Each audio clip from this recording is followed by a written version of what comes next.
All right, this is Ubaid on behalf of Electronics, and in this video, we'll be talking about the concept of hard pegging and how it may cause a dramatic shift in the exchange rates, as well as Tobin tax. Now, when it comes to hard pegging, we've talked about the opportunity cost. Okay, we know that when you hard peg using a monetary policy and focus on inflation or recession, you can't use the monetary policies to control exchange rates. Okay, if you focus on exchange rates, if the central bank focuses on exchange rates, they won't be able to use that monetary policy to impact recession or inflation. Okay, so again, this has to do with a dramatic shift in the exchange rates.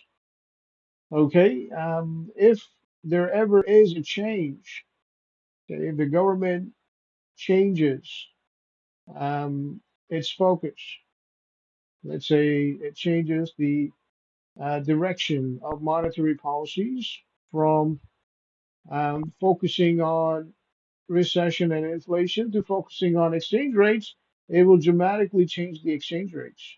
Okay, and when the exchange rates change, it impacts your net exports, it impacts the growth of GDP, it impacts the price level of goods and services, so on and so forth.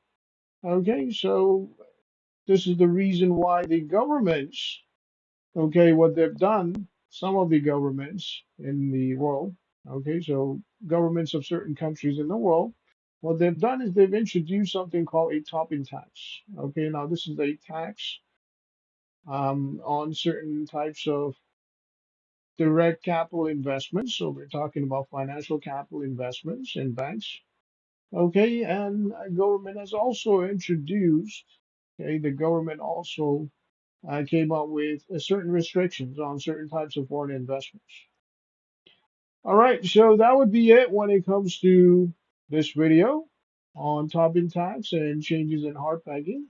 On behalf of V Electronics, this is Obey. Have yourself a great day.